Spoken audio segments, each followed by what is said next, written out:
નેપાળમાં છેલ્લા 3 દિવસથી આગ ભડકેલી છે. લોકો, ત્યાંના સ્થાનિકો પણ તેનો શિકાર બની રહ્યા છે. જેન્ઝીનું આ આખું વિરોધ પ્રદર્શન છે તેવું કહેવામાં આવી રહ્યું છે. તેના કારણો અલગ અલગ છે. સવાલ અહીંયા એ છે કે છેલ્લા 4 વર્ષમાં અફઘાનિસ્તાનથી નેપાળ સુધી કેમ આટલો વિરોધ થઈ રહ્યો છે? કેમ જનતા રસ્તા પર ઉતરી રહી છે? કેમ ત્યાં સરકારોના તખ્તા પલટ થઈ રહ્યા છે? અને શું ભારતની આસપાસના દેશોમાં, એટલે કે અફઘાનિસ્તાન હોય, પાકિસ્તાન હોય, શ્રીલંકા હોય, બાંગ્લાદેશ હોય કે પછી હવે નેપાળ હોય, આ બધી જ જગ્યાએ જે આંદોલન થઈ રહ્યા છે, વિરોધ થઈ રહ્યા છે, શું તેની અસર ભારત પર પણ જોવા મળશે? અથવા તો જે અસર થઈ રહી છે કઈ રીતે થઈ રહી છે તે અંગે આપણે વાતચીત કરીશું. પ્રિતેશભાઈ આપણી સાથે જોડાઈ ગયા છે, વિઝા એક્સપર્ટ છે, અને આ સાથે જ અંકિતભાઈ પણ આપણી સાથે જોડાયા છે, જેઓ અત્યારે નેપાળમાં ફસાયેલા છે. તો સૌથી પહેલા આપણે અંકિતભાઈ પાસે જઈએ અને તેમની સાથે વાતચીત કરવાનો પ્રયત્ન કરીએ, કારણ કે તેઓ અત્યારે કઈ જગ્યાએ છે, કઈ પરિસ્થિતિમાં છે અને ત્યાંથી તેમને કઈ મદદ મળી રહી છે. અંકિતભાઈ સાથે આપણે સીધી વાતચીત કરીશું. અંકિતભાઈ, પહેલા તો આપ ક્યાંથી છો, શું છો, થોડી આપની ડિટેલ જણાવો. હું ગુજરાતના અરવલ્લી ડિસ્ટ્રિક્ટમાંથી છું અને ભિલોડા તાલુકાનો છું વતની. જી. આપ છેલ્લા કેટલા દિવસથી નેપાળમાં છો? શું પરિસ્થિતિ આપે આપની આંખો સામે શું જોયું? હું કાઠમંડુ અમે ફરવા આવ્યા હતા પશુપતિનાથ માટે, પછી ત્યાંથી પોખરા આવ્યા છીએ. હાલમાં અમે પોખરા ખાતે છીએ.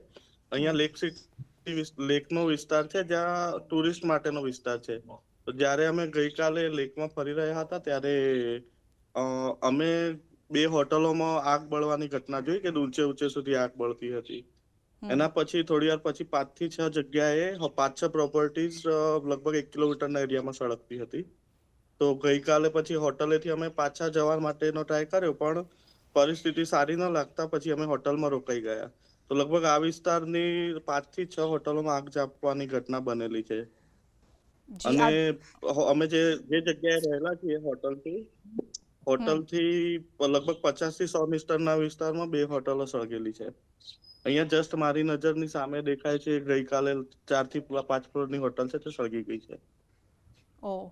અને આપ કેટલા લોકો છો? આપની સાથે કેટલા લોકોનું ગ્રુપ છે? કોણ કોણ છે? બાળકો, વૃદ્ધો છે? હવે અમે 4 જણા પરિવારમાંથી, મમ્મી, પપ્પા અને મારી વાઈફ, અમે 4 જણા પરિવારમાંથી આવેલા છીએ. પ્લસ અમે નેપાળ બોર્ડરથી એક ટેક્સી કરી હતી, એ ટેક્સીના ડ્રાઈવર છે. અમે 5 જણા છીએ. બીજા 2 મુંબઈના છે ઇન્ડિયન્સમાં, અને બીજા 2 લેડીઝ છે. લગભગ 10 ની આજુબાજુ ઇન્ડિયન્સ છે. બાકી અધર કન્ટ્રીના હોટલમાં લગભગ બીજા ઘણા બધા છે. જી, તો હવે શું સવાલ અહીંયા જ્યારે આપ પણ આ વાત કરી રહ્યા છો, તો અહીંયાથી અમને પણ સવાલ થઈ રહ્યો છે કે આપ ત્યાંથી બહાર કેવી રીતે નીકળશો, ક્યારે નીકળાશે? આ સવાલ તમને પણ થતો હશે. હા, બિલકુલ, કેમ કે હાલમાં અમને ખબર નથી કે કઈ રીતે જઈશું કે ક્યાં જઈશું. પણ ગુજરાત સરકારથી માંડીને દિલ્હી ગવર્મેન્ટ સુધી બધાના લગભગ એ લોકોના એમ્બેસીમાંથી બધે જ લગભગ સારો સપોર્ટ આપે છે. એ લોકો સતત સંપર્ક કરી રહ્યા છે કે પરિસ્થિતિ ખરાબ હોય તો કોન્ટેક્ટ નંબર પણ આપે છે કે અહીંયા કોન્ટેક્ટ કરજો. તો હાલમાં તો એ લોકોએ ડિટેલ્સ લીધી છે કઈ રીતે જવાનું છે. એ લોકો ગાઈડલાઈન આપશે, તો જ્યારે પરિસ્થિતિ સરખી થશે ત્યારે નીકળી શકાશે. બાકી હાલમાં અમને કઈ ખબર નથી કે કઈ રીતે રિટર્ન જઈશું, કે કયા રસ્તા ખુલ્લા છે, શું છે. જી, અને ત્યાં લોકલ સપોર્ટ આપને કેવી રીતે મળી રહ્યો છે? લોકલ સપોર્ટમાં બસ એવું છે કે હોટલનો સ્ટાફ છે એ ખૂબ જ સરસ છે. તો એ લોકો સપોર્ટ કરી રહ્યા છે, અને સ્થાનિકોનો જરાય વિરોધ નથી, ટુરિસ્ટ માટે હોય કે લોકલ્સ માટે. તો લોકલ્સ માટે પ્રોબ્લેમ હાલમાં તો કશું નથી, મીન્સ કે ટુરિસ્ટ માટે. જી, કારણ કે આપ જે રીતે કહી રહ્યા છો કે અડધો કિલોમીટર, 1 કિલોમીટરના વિસ્તારમાં અમુક હોટલ્સને આગચંપી કરવામાં આવી છે, જ્યારે તમે જે જગ્યાએ રહી રહ્યા છો, શું એ સેફ છે? એ અંગે પણ તમને વિચાર આવતો હશે કે જ્યાં છીએ એ સેફ છે, કેટલું સેફ છે? અમારી જે હોટલ છે ત્યાંથી 2 હોટલ છોડીને જસ્ટ 50 મીટર દૂર એક હોટલ સળગાઈ દેવામાં આવી. પણ એ હોટલ સળગતી હતી, પણ આજુબાજુના વિસ્તાર સેફ હતા. મીન્સ કે એ લોકોનું કેવું હતું કે પર્ટિક્યુલર કોઈક એમને ડિસાઈડ કરેલી હોટલો એ જ સળગાવશે, બીજી લગભગ નથી સળગાવતા. ઓકે, એટલે તમે જ્યાં છો એ સેફ છે. આપના પરિવારજનો જે અહીંયા પણ રહી રહ્યા છે, એમને શું કહેવા ઈચ્છી રહ્યા છો આપ? હા, હાલમાં તો અમે સેફ છીએ, હોટલમાં એવો કોઈ પ્રોબ્લેમ છે નહીં, અને બિલકુલ સેફ છીએ. અને પ્લસ આપણું ઇન્ડિયન ગવર્મેન્ટ ખૂબ જ મદદ કરી રહી છે, સતત સંપર્ક કરી રહી છે. તો એ કહેવાય કે ઇન્ડિયન ગવર્મેન્ટ ખૂબ જ સપોર્ટ કરે છે. અચ્છા, ક્યારે આપને આ ખબર પડી? આપ તો કારણ કે ફરવા માટે ગયા છો, ક્યાંક ફરતા હશો અને ત્યારે કદાચ આપને કંઈક ખબર પડી હશે કે આવું કંઈક આંદોલન થઈ રહ્યું છે, વિરોધ થઈ રહ્યો છે. શું પહેલો વિચાર તમને શું આવ્યો હતો? શું જોયું આપે? શું વિચાર આવ્યો? એટલે જનરલી હવે ઇન્ડિયાના સિમ નેપાળમાં ચાલતા નથી હમ અને વોટ્સએપ કોલ જનરલી થઈ શકે, તો વોટ્સએપ બેન કરી દેવામાં આવ્યું હતું. તો અને કનેક્ટિવિટી ઇસ્યુ હતા, તો અમને કઈ ખ્યાલ રહ્યો નહીં કે પરિસ્થિતિ ખરાબ થઈ રહી છે. થોડું થોડું સંભળાતું હતું કે કુછ મતલબ આંદોલન હોને વાલા હે એ રીતે, પણ અમને પણ એટલો ખ્યાલ નતો કે આટલી પરિસ્થિતિ ભયંકર થવાની હશે. હમ પછી અમે તો બસ ફરતા હતા લેક વિસ્તારમાં, ને પછી બોટિંગ કરતા હતા ત્યારે 2 હોટલોમાંથી આગ જ્યારે દેખાઈ ત્યારે ખ્યાલ આવ્યો કે થોડી પરિસ્થિતિ હવે આગ ચાપી થઈ ગઈ, એટલે હવે પરિસ્થિતિ થોડી વધારે ખરાબ છે એમ. જી જી, કારણ કે આપ ફેમિલી સાથે ગયા છો તો સ્વાભાવિક છે કે ફેમિલીની પણ ચિંતા થતી હોય કે મધર ફાધર હોય, એમને આપણે કેવી રીતે યોગ્ય સેફ સાઇટ પર આપણે એમને લઈ જવા જોઈએ. કેવી રીતે ત્યાંથી આપ કારણ કે ફરવા ગયા હતા તો ત્યાંથી આપ કેવી રીતે પહોંચ્યા આપની હોટલ સુધી? અમે જે વિસ્તારમાં હતા ત્યાં મીન્સ કે લેક થી તે હોટલનો વિસ્તાર થોડો પાતળી ગલીઓ વાળો હતો, તો ત્યાં એવું આગ ચાપીની ઘટના બની હતી, પણ ત્યાં થઈને આવી ગયા, કોઈ પ્રોબ્લેમ તો ના થયો એ વખતે. જી, એટલે આપના કહેવા મુજબ એવું સમજવું કે ટુરિસ્ટને ત્યાંના લોકલ જે છે અથવા તો આંદોલનકારીઓ છે, વિરોધકર્તાઓ છે, એ હેરાન નથી કરી રહ્યા. ના, બિલકુલ નહીં. ટુરિસ્ટને જરાય વિરોધ નથી કરતા. લોકલ્સ ના કહેવા પ્રમાણે એ લોકોનો ફક્ત વિરોધ એમની ગવર્મેન્ટ સાથે છે, જી કે જી એમના જે પોલિટિશિયન હોય કે ગવર્મેન્ટ સાથે, ટુરિસ્ટની ઉપર કે પછી જનરલ લોકલ પબ્લિક પર કે એવો કોઈ જરાય પ્રોબ્લેમ નથી. જી, તો હવે રિટર્ન આવવાનું કેવી રીતે? આ અંગે આપને કોઈ સ્પષ્ટતા થઈ છે કે આપ ત્યાંથી પાછા કેવી રીતે ફરશો, સ્પષ્ટતા ક્યારે એ થઈ છે ફરશો? કે હાલમાં એવું કહેવામાં આવ્યું છે કે તમે જ્યાં છો ત્યાં જ રહો, ને અમે ગાઈડલાઈન આપીશું, પછી જ નીકળવાનું રહેશે.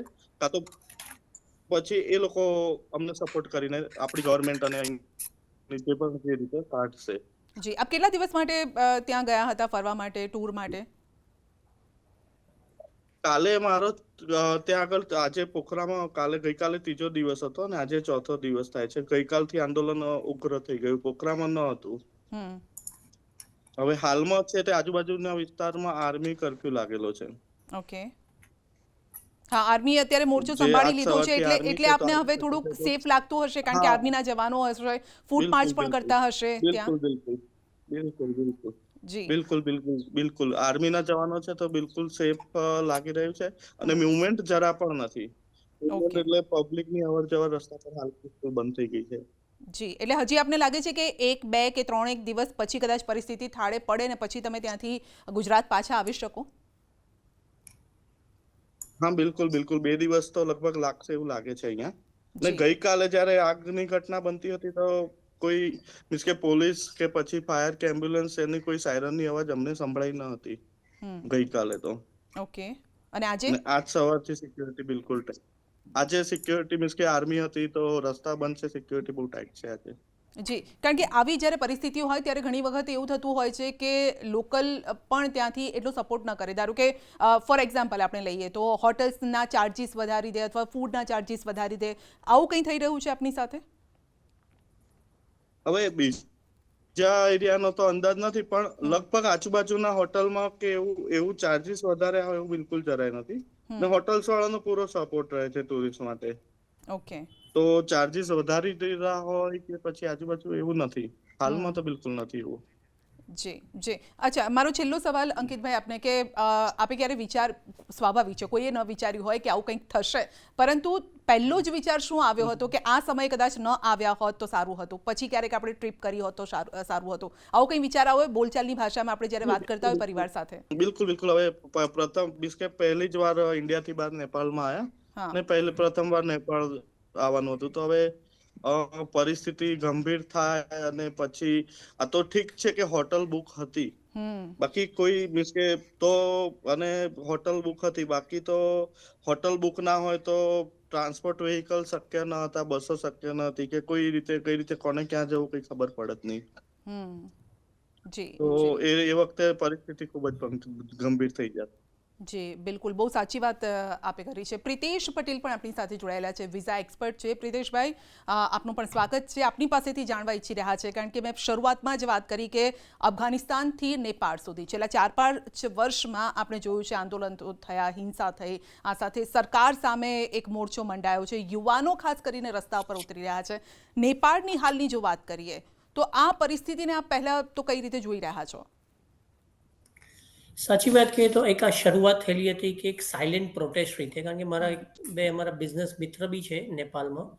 તો ફોન કનેક્શન કાંઈ થયા નહોતા, કંઈ બી થયું નહીં, પણ અમારી એક એમને રિલેશનના કારણે આજે પ્રયત્ન કરેલો કોલ કરવાનો, તો કોઈ કોલ નથી થયો, પણ જસ્ટ એમની જોડથી વોટ્સઅપ પર જે બેઝિક ઇન્ફોર્મેશન મળી તો કે એક સાયલેન્ટ પ્રોટેસ્ટ હતો.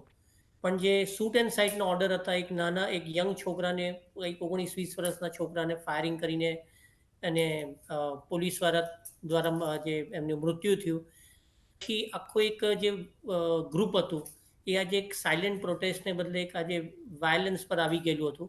અને એમનો વિરોધ ફક્ત ને ફક્ત એક ગવર્મેન્ટ જે યોગ્ય કામગીરી નથી, અને જે બી આજે ત્યાંના જે અધિકારીઓ હોય કે ભાઈ રાજનેતાઓ હોય, એ બધાના જે ફેમિલીની જે લક્ઝરિયસ લાઈફ છે, જે રીતે એ લોકોની રહેણી કહેણી છે, જે રીતે એમની આજે ફોરેન જઈને જે ખર્ચો સ્પેન્ડ કરે ને પછી એમની જે લાઈફસ્ટાઈલ સોશિયલ મીડિયામાં આવતી હતી, એમને સખત વિરોધ હતો કે કન્ટ્રીમાં આજે એટલી ઇકોનોમિક ગ્રોથ નથી, ઇન્સ્ટેબિલિટી છે. એની સામે જે રીતે આજે ફક્ત રાજનેતાના ફેમિલી મેમ્બર્સની જે લક્ઝરિયસ લાઈફસ્ટાઈલ હતી એનો વિરોધ હતો.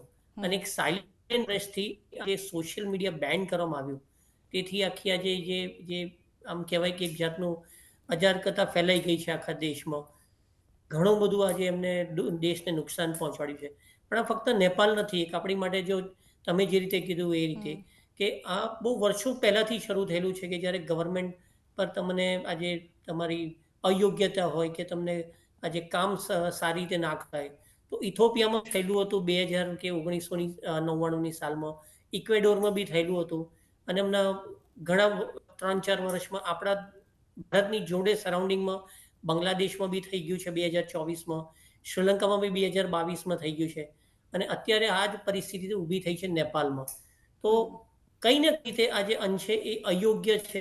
આજે વાત કરીએ તો આજે પીએમ ત્યાંના જો આજે દેશ છોડીને જતા રહે, અને જો એમની ઉપર આજે જે રીતે આજે કહેવાય કે એમની પર આરોપો લગાવવામાં આવ્યા છે, સો ઘણું આજે દેશને નુકસાની પહોંચે. આજે આપણે વાત કરીએ તો જે રીતે હું જે વિઝાનું કામ કરું છું, તો ઇન્ડિયામાં આવતા ઇન્ટરનેશનલ વિદ્યાર્થીઓ આફ્રિકાથી છે, ઘણા બીજા દેશથી છે, પણ નેપાળમાં સૌથી વધારે છોકરાઓ છે જે ઇન્ડિયામાં ભણવા આવતા હોય છે, જેની સંખ્યા 18-20 હજારની સંખ્યા છે ગવર્મેન્ટના ડેટા પ્રમાણે. તો એને બી અસર થશે આવનારા દિવસોમાં. અને સાથે સાથે ઇન્ડિયન ઇકોનોમી, આજે આપણા ઇન્ડિયન ઇકોનોમીનું મોટા ભાગનું આજે કન્ઝ્યુમર પ્રોડક્ટ નેપાળમાં વેચાતી હોય છે, કારણ કે હું વર્ષે 2 વર્ષે એકવાર નેપાળની મારી વિઝિટ હોય છે. ગઈ સાલે જુલાઈમાં હું પશુપતિનાથના દર્શન માટે ગયેલો, જેવી રીતે અંકિતભાઈ અત્યારે છે, અને સાથે મારા બિઝનેસના કામ માટે ગયેલો. ત્યારે બી જોયેલું દેશ શાંતિ પ્રિય છે, દેશ ઘણો સારો છે. પોખરા બી મેં વિઝિટ કર્યું છે, પોખરા બી એક ટુરિસ્ટ પ્લેસ છે, ચિતવન છે, તમારે ત્યાં આગળ આ બધા સારા સારા સિટીઝ છે જે ફરવા મળે. પણ જે પ્રમાણે એક્સપોર્ટ છે એ આપણે 100% ઇન્ડિયાને આજે એક તકલીફ પહોંચી શકે છે આવનારા દિવસોમાં, કે કન્ઝ્યુમર પ્રોડક્ટ ત્યાં આગળ જશે નહીં, અને એના કારણે આપણું કંપનીઝ જે બી છે કે લાઈક આઈટીસી હોય, ડાબર હોય કે હિન્દુસ્તાન લીવરની પ્રોડક્ટ ત્યાં સેલ થતી હોય, એ અંશે આજે ત્યાં આગળ તકલીફ પડશે. પેપ્સિકો જેવી આપણી કંપની છે એનું બી આજે ત્યાં આગળ મેન્યુફેક્ચરિંગ પ્લાન્ટ છે, તો એને અમારા બિઝનેસના ગ્રુપમાં અમારે કન્સલ્ટન્ટનું બી ત્યાં આગળ આખું ફાયર કરી દેવામાં આવ્યું છે, એ બી મને જાણવા મળ્યું છે. જી, તો કઈ રીતે, એટલે બિઝનેસને મોટા ભાગે અહીંયા અસર થશે, નેપાળમાં પણ એ જ બિઝનેસને, કારણ કે ટુરિઝમ ઉપર વધારે ડિપેન્ડ હોય છે આવા જે દેશ હોય છે તે, તો એને પણ અસર પહોંચશે. આપ વિઝા એક્સપર્ટ છો, કારણ કે વિઝાનું પણ કામ કરો છો, વર્ષે કેટલા લોકો જતા હશે ત્યાં નેપાળમાં, આપણે ઇન્ડિયામાંથી લગભગ? ઇન્ડિયાથી નેપાળમાં નથી જતા, પણ નેપાળના વિદ્યાર્થીઓ ઇન્ડિયામાં ભણવા આવી રહ્યા છે, જે ઇન્ડિયામાં સૌથી મોટી સંખ્યામાં છે. કારણ કે તમે જુઓ તો આફ્રિકાથી આપણા દેશમાં ભણવા આવે છે, જેવા આપણા છોકરાઓ છે જે UK, USA, Australia, Canada, New Zealand બધા અલગ અલગ દેશમાં જાય છે. તો નેપાળમાં આજે જે વિદ્યાર્થીઓ ફાઇનાન્શિયલી એટલા સ્ટ્રોંગ ના હોય, તો એ પ્રયત્ન કરે છે કે યુપીની સાઈડ, નોઈડા સાઈડ કે દિલ્હી સાઈડ એને સ્ટડી કરતા હોય છે. ખાસ કરીને એમને બહુ નજીકમાં રહે છે એ લોકો નેપાળથી તદુપરાંત ખર્ચો બી ઓછો થતો હોય છે, તો 100% એ અસર થઈ શકે છે. સાથે તમે જુઓ તો જે ડેટા ગવર્મેન્ટ તરફથી છે, તો $7.3 બિલિયન આપણું ત્યાં આગળ બિઝનેસનું એક્સપોર્ટ થઈ રહ્યું છે નેપાળ ઉપર. આજે નેપાળમાં અંકિતભાઈ બી જોયું હશે, મોટાભાગની વસ્તુ બિસ્કિટ્સ હોય, કાંઈ બી બેઝિક વસ્તુ હોય, બધું જ ઇન્ડિયન વસ્તુ છે. તમે જો કે ત્યાં આગળ વ્હીકલ્સ બી છે તો ઇન્ડિયન વ્હીકલ્સ જ છે. તમે મારુતિથી લઈને ટાટાથી લઈને બધા જ વ્હીકલ છે ત્યાં આગળ, હીરો હોન્ડાસ બી છે. તો બધાને કંઈ ને કંઈ અસર કરવાની છે આવનારા દિવસોમાં, જો આંદોલન વધારે ચાલ્યું તો. પણ જે સમજવામાં આવ્યું છે, મારા મિત્ર જોડે જે વાત થઈ, કે ભાઈ સરકાર હવે નવી આવી રહી છે, તો જ્યારે સરકાર નવી આવે તો એક અપેક્ષા હશે, તો નવી સરકાર જ્યારે આવશે તો એક સપનાની સાથે તમારે એક નવું માર્ગદર્શન સાથે આવી શકે છે કે અમે આ કામ કરીશું, જે ભૂલો થઈ છે પ્રીવિયસ ગવર્મેન્ટ જે કેપી શર્મા ઓની હતી એ અમે નહીં કરીએ અને સારું કામ કરવાનો પ્રયત્ન કરીશું પબ્લિક મળે. તો કદાચ કોઈ અંશે 2-4 દિવસમાં આ પ્રોટેસ્ટ શાંત પડી શકે છે, શાંત આરામથી થઈ જશે. જી, કારણ કે ભારતથી ટુરિસ્ટ ઘણા બધા જતા હોય છે. એટલે અંકિતભાઈ પણ આપણી સાથે જોડાયા છે, એમને પણ એક મોટી અસર થઈ છે, એ પણ ગભરાયેલા છે કે ક્યારે પાછા ભારત તેઓ ફરશે. આ પ્રકારની ચિંતા તેઓને સતાવી રહી છે. ગવર્મેન્ટ જરૂરથી, ઇન્ડિયન ગવર્મેન્ટ અને સ્ટેટ ગવર્મેન્ટ પણ તેમની રીતે પ્રયત્નો કરતી હોય છે, પણ એક ચિંતા જરૂર આ લોકોને રહેતી હોય છે, કારણ કે એ લોકોને પણ ખ્યાલ નહોતો કે જઈશું ને આવી પરિસ્થિતિમાં મુકાઈ જઈશું. સવાલ, કારણ કે મને જે જ્યાં સુધી ખ્યાલ છે, હું ફરીને આવ્યો છું આ બધી જગ્યાએ. હા. પોખરણ જે નોર્થ પાર્ટ ઓફ નેપાળ છે, તો એમને કમસે કમ 5 થી 6 કલાકનું ટ્રાવેલિંગ છે. જો એમને બોર્ડર ઉપર આવવું હોય તો, ઇન્ડિયાની કોઈ બી બોર્ડર પર અંશે, તો જે 5-6 કલાકનું ટ્રાવેલિંગ છે, એમને બી નથી અંદાજો કે વચ્ચેની કેટલી સિટીમાં કદાચ હજુ બી આ પ્રોટેસ્ટ ચાલી રહ્યો છે કે વધારે છે. કે મેજર 4 કે 5 સિટીઝ છે નેપાળની, કાઠમંડુ છે, પોખરા છે, ચિતવન છે, બરાબર. તો અંકિતભાઈ એમને છે, કદાચ કંઈક બોલવા ઈચ્છી રહ્યા. જી અંકિતભાઈ. હાલમાં જનરલી હોટલમાં જે ન્યૂઝ ટીવીમાં જે ન્યૂઝ ચાલતી હોય, ન્યૂઝ બંધ છે, હા. કેમ કે અહીંયા કેબલ લાઈન હોય છે, તો એ કેબલો સળગી ગયેલા હશે ઘણી જગ્યાએ. તો ન્યૂઝ કનેક્ટિવિટી હાલમાં નથી, ઇન્ટરનેટ કનેક્ટિવિટી છે. તો ત્યાં એ બી લોકલ સાંભળવામાં ન્યૂઝ આવ્યું છે કે જનરલી જી, એટલે સોરી, હા આપના બોલો સુધી બોલો એ પ્રકારના કોઈ ન્યૂઝ નથી પહોંચી રહ્યા કે એક્ઝેક્ટલી ત્યાં શું થઈ રહ્યું છે, તો આપને ખબર કેવી રીતે પડશે હાજી આગળના સમયમાં, અથવા તો પરિસ્થિતિ થોડીક સ્ટેબલ થાય પછી આપને મેસેજ મળશે ને પછી કંઈક આપ કરી શકશો, એ રીતે હા, અંકિતભાઈ? બિલકુલ બિલકુલ. એટલે હાલમાં અમને બીજે શું ચાલી રહ્યું છે નેપાળમાં એ હા. લગભગ ખબર નથી પડતી, કેમ કે લોકલ ન્યૂઝ કદાચ પૂરા ચાલતા નથી, કે ને કેબલ સળગી ગયા છે, તો અહીંની ટીવીમાં તો કઈ દેખાતું નથી. એટલે ઇન્ટરનેટ થ્રુ યુટ્યુબમાં જે ન્યૂઝ મળે ને લોકલ ન્યૂઝ કદાચ પૂરા અપડેટ મળતા નથી એવું લાગે છે, કેમ કે હોટલના સ્ટાફ જોડે પૂરેપૂરી ઇન્ફોર્મેશન હાલમાં તો નથી હોતી. એટલે જી અમે જનરલી પૂછ્યું કોઈ રૂટ ચાલુ છે કે શું છે, તો પૂરી માહિતી હજી એમને નથી મળી રહી. જી જી, બિલકુલ. એ પણ ન આપી શકે એટલા માટે પણ, કારણ કે તમે માની લો કે ત્યાંથી નીકળો અને રસ્તામાં કદાચ કંઈક થઈ રહ્યું છે, પ્રોટેસ્ટ જે કરી રહ્યા છે ત્યાં સુધી પહોંચી રહ્યા, તો આપને પણ જોખમ આવી શકે છે. અને જે રીતે પ્રિતેશભાઈ પણ કહી રહ્યા છે કે ત્યાંથી ક્યાંય નીકળવું હોય તો બોર્ડર લગભગ 5 કલાકનું ડિસ્ટન્સ, પ્રિતેશભાઈ? અંદાજે મને જ્યાં સુધી ખ્યાલ છે, કારણ કે અમે ટ્રાવેલ કરીને પોખરા કાઠમંડુ આવ્યા છે, અને કાઠમંડુનો હા. ડિસ્ટન્સ સમવે અરાઉન્ડ એટલું 2 કલાક જેવું હોય છે. એટલે અંદાજિત અમને બી ખ્યાલ છે, પોતે ગયા છે, એમને ખ્યાલ હશે 5 કલાક અંદાજિત ડિસ્ટન્સ છે ટ્રાવેલિંગનો. જી પણ જી. બની શકે કે રોડ રસ્તા સારા ના હોય, ને આજે જો એરપોર્ટ બંધ છે, ઇન્ટરનેશનલ એરપોર્ટ ત્યાંનું, તો જ્યારે ઓપન થાય તો સરળ રીતે પોખરાથી કાઠમંડુથી આપણી દિલ્હી આવી જાય, તો એમની માટે એક સિક્યોર અને સેફ ટ્રાવેલિંગ છે. નહીં તો પોખરાથી માઇટ બી બટવાલ આવે ને પછી ઇન્ડિયન બોર્ડર આવે, યા તો પછી નિયરેસ્ટ કોઈ આપણે ઇન્ડિયાની બોર્ડર હોય ગોરખપુરની સાઈડ, એ આવી શકે છે. જી જી, પ્રિતેશભાઈ, પણ ત્યાંથી એવા પણ સમાચાર છે કે જેલમાંથી કેદીઓ પણ ભાગી રહ્યા છે, અને એ કેદીઓ સેફ સાઇડ શોધી રહ્યા છે, કે અને જો એ સેફ સાઇડ શોધે તો ભારત તરફ આવે, કારણ કે નજીક ભારતની બોર્ડર પણ પડતી હોય, તો એ મુશ્કેલી પણ હવે ભારત માટે બની શકે આગળના સમયમાં? 100% બની શકે. અને ખાસ કરીને યુપી બોર્ડર છે, જે સૌથી નિયરેસ્ટ બોર્ડર છે, તો ત્યાં આગળ બની શકે છે. પણ જ્યાં સુધી હું માનું ત્યાં સુધી ઇન્ડિયન ગવર્મેન્ટ બી સ્ટ્રોંગ છે, આપણી બોર્ડર ફોર્સ બી બહુ સ્ટ્રોંગ છે. જો આજે કોઈ બી બોર્ડર્સ, આ જ વસ્તુ બાંગ્લાદેશમાં થયેલી હતી 2024માં, તો એમને વેસ્ટ બેંગાલની બોર્ડર્સ વધારે સીલ અને ટાઈટ કરેલી હતી. તો એ જ વસ્તુ આજે આપણે યુપીની બોર્ડર્સ પર થશે, કે ઇન્ડિયન સિક્યોરિટી ઓર સિક્યોર્ડ એની પોસિબિલિટી સ્ટ્રાઇક કરશે, કે કોઈ બી ત્યાં આગળથી ભાગીને આ બાજુ આવવાનો પ્રયત્ન ના કરે. પણ યસ, જેવી આપણી ઇન્ડિયા પાકિસ્તાન બોર્ડર છે, એટલી સીલ્ડ બોર્ડર નથી, ઓપન સ્પેસ, કારણ કે માઉન્ટેન એરિયા છે આખો નોર્થ પાર્ટ, તો બની શકે કંઈ ને કંઈ એ લોકો અંશે ટ્રાવેલ કરીને આગળનો પ્રયત્ન કરી શકે છે. તમે બાંગ્લાદેશ વાત કરો, શ્રીલંકા વાત કરો કે અફઘાનિસ્તાનમાં બી 2021માં થયું છે, અને આજે સવારના કોઈ ન્યૂઝ છે કે આ જ વસ્તુ આજે ફ્રાન્સમાં ફ્રાન્સમાં પણ બી હવે તો થયું થઈ છે. રહ્યું છે. યસ. તો એને એ લોકો એમ કહે છે કે બ્લોક એવરીથિંગ, એવી રીતે હમ પ્રોટેસ્ટ એ લોકોએ શરૂ કર્યો છે. તો તમે સમજો ઇન્ડિયા હજુ બી એક સ્ટેબલ અને સેફ સિક્યોર્ડ ગવર્મેન્ટ છે, અને એમની કામ કરવાની પદ્ધતિ બહુ યોગ્ય છે કે આજે આપણે એટલું છે કે જે વર્ષો પહેલા આપણું ઇકોનોમિકલી જે નંબર હતો અત્યારે બહુ સ્ટ્રોંગ છે. પ્લસ આપણી જે પ્રેઝન્સ હતી ઇન્ટરનેશનલ માર્કેટમાં, આજે કોઈ બી હોય, આપણે યુએસ બી આજે સામે આંખથી આંખ મિલાઈને ઊભા રહીએ છીએ. બીજા દેશ સામે બી આપણે આંખથી આંખ મિલાઈને આપણી ટ્રેડ ડીલ હોય કે બી આજે આપણી બિઝનેસ ડીલ કે આજે આપણે ગવર્મેન્ટની ડીલ્સ હોય, એ આપણે સારી રીતે કરી રહ્યા છીએ. એટલે આપણી સરકાર આજે બહુ સ્ટ્રોંગ છે. તો મને નથી લાગતું આ આપણા દેશને કઈ રીતે ચેતવવા જેવું છે કે બીવા જેવું છે. પણ હા, એક લેસન છે આજે આવનારા દિવસોમાં કે વર્ષોમાં કોઈ બી દેશ માટે, કે જો સરકાર જે રીતે અયોગ્ય કામ કરશે, જો પબ્લિકને એને સપોર્ટ વગર કામ કરશે, તો બની શકે આજે થઈ રહ્યું છે ને વર્ષોથી થઈ રહ્યું છે, ઇક્વાડર હોય કે પછી આજે ઇથોપિયા હોય કે અફઘાનિસ્તાન હોય, ઇવન સિરિયામાં બી થયેલું હતું છે. 2024માં ગઈ સાલે સિરિયામાં બી આ જ વસ્તુ થયેલી કે એના પીએમ આજે હેલિકોપ્ટરમાં બધું સોનું લઈને દેશ છોડીને બીજે કર્યા, બીકોઝ એમને ત્યાં આગળ ઘણું મોટું કરપ્શન કરેલું હતું. તો આપણા દેશમાં એવી વસ્તુ છે નહીં ને થવાની નથી. એ રીતે આજે આપણે બધા દેશવાસીઓને વિશ્વાસ છે, એક સ્ટેબલ ગવર્મેન્ટ છે. આપણા લોકો બી સમજે છે કે આપણને ડેવલપમેન્ટ સ્ટેજ પર આપણને વર્ષો પહેલા જે હતી પરિસ્થિતિ આજે છે, જી આપણે ઘણા આગળ છે આજે. તો બિલકુલ એ રીતે અંકિત. બીવાની હા જરૂર નથી. પણ યસ, બિઝનેસ લોસ છે. એઝ આપણે બાંગ્લાદેશ હોય, શ્રીલંકા હોય કે નેપાલ હોય, કોઈ બિલકુલ ક્લીન કરતા હોય આર્થિક રીતે રીતે. નુકસાન આપ જોઈ રહ્યા છો. અંકિતભાઈ, છેલ્લો સવાલ, યસ, આપ આપના પરિવારજનો અથવા તો સરકારને કોઈ મેસેજ આપવા ઈચ્છતા હોય ન્યૂઝ 18 ગુજરાતી થકી તો? અમારા તરફથી તો એ કહેવા માંગુ છું કે હાલમાં અમે જે પરિસ્થિતિમાં છીએ સેફ છીએ, અને જે બી એ લોકોનો જે સપોર્ટ છે, જેથી આમ ખબર પડી કે ઇન્ડિયન ગવર્મેન્ટ કેટલી સપોર્ટિવ છે.